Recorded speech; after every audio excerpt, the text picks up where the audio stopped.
emas yang ada di bawah bantal ya Bu ya, itu ada 1.800 ton. Seperti apa yang disampaikan Bapak Presiden pada tanggal 14 Agustus yang lalu, ekonomi Indonesia solid dengan tumbuh semester pertama 5,45%, dan ini adalah pertumbuhan tertinggi dalam 13 tahun terakhir.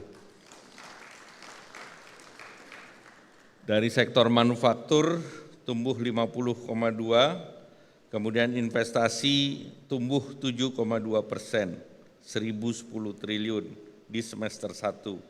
Sehingga ini kebijakan untuk hilirisasi dan peningkatan utilisasi ini menjadi hal yang dilakukan pemerintah.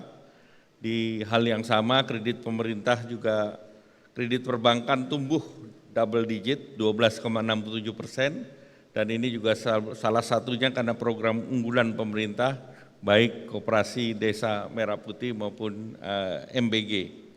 Kredit investasi sendiri tumbuh impresif 24,9%. Nah, dengan fundamental tersebut, Bapak Presiden menargetkan kita untuk bertumbuh di akhir tahun ke 5,6 sampai 6%, sedangkan pertumbuhan di 2027 adalah 6%. Jadi tentu dari segi investasi, pemerintah berharap juga kepada dua engine untuk Bullion Bank ini, Pegadaian dan BSI, untuk tumbuhnya juga double digit, Pak. Kenapa tumbuh double digit? Karena sejak diresmikan Bapak Presiden, di PT Pegadaian ada 153 ton emas ya. Itu nilainya sekitar 20 miliar. Sedangkan di BSI 20 ton ya Pak ya, 20 ton. Dan tadi disampaikan oleh Ibu Selvi, emas yang ada di bawah bantal ya Bu ya, itu ada 1.800 ton. Nah kalau 1.800 ton itu nilainya juga luar biasa, 252 miliar dolar. Jadi bagaimana tugasnya dari Pegadaian maupun BSI yang 252 billion ini, mungkin 20%-nya saja pindah dari ditaruh di bawah bantal ditaruh ke instrumen keuangan ataupun instrumen perbankan di syariah maupun Pegadaian. Nah ini sebuah pertumbuhan yang luar biasa kalau itu bisa kita lakukan.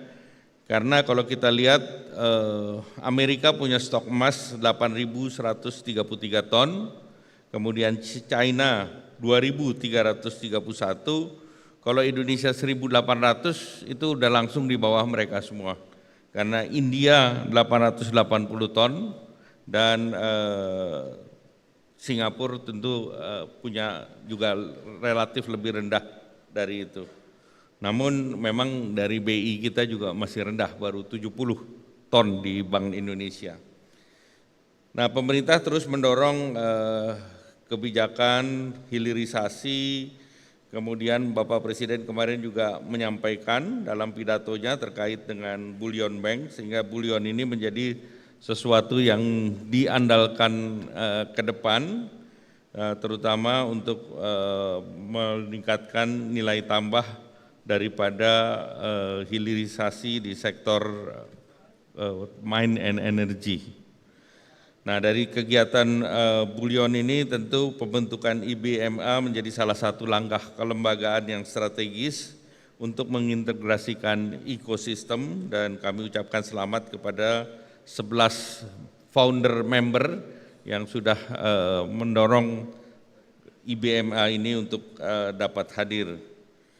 Banyak anggota yang ikut membidangi dan menyusun roadmap, dan saya juga menyampaikan terima kasih kepada OJK, kepada Bank Indonesia, kepada Kementerian Keuangan, dan Antara dan KL yang terus mendukung pengembangan ekosistem Bullion Bank. Nah, pengalaman pemerintah, kita mempunyai resource yang sangat kaya, namun kita tidak punya ekosistem yang utuh, dan salah satu yang mempunyai ekosistem yang utuh adalah di sektor emas. Oleh karena itu mari kita tepuk tangan untuk seluruh yang hadir.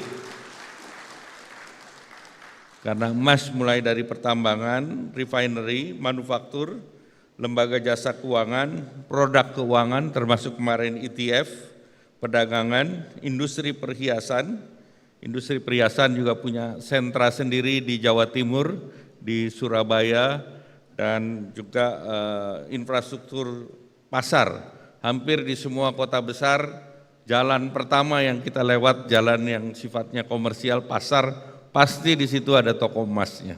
Jadi ini sebuah ekosistem yang luar biasa. Salah satu yang menjadi tantangan memang mengenai perpajakan. Untuk ETF kemarin secara substantif kebijakan diharapkan menempatkan electronic gold receipt sebagai efek dan kebijakan PPH yang mendukung ekosistem bullion. Jadi ini disamakan dengan produk keuangan yang lain. Jadi tentu bullion di luar ETF bisa minta juga hal yang sama. Kemudian yang kedua yang tentu diharapkan adalah tata kelola dan daya saing ekosistem dan pasar emas yang terintegrasi, dan diharapkan juga kita bisa memperkuat reference price untuk emas. Yang kedua adalah memperkuat standar data dan traceability. Standar data dan traceability ini menjadi challenge karena sebagian dari pertambangan masih ada yang ilegal melalui beberapa tambang-tambang yang tidak berizin. Kemudian IPMA juga harus mendorong bagaimana traceability dari supply chain bisa terus ditingkatkan karena ini akan meningkatkan value daripada ekosistem emas itu sendiri. Dan yang selanjutnya juga perlu diperkuat edukasi, literasi, dan positioning di internasional.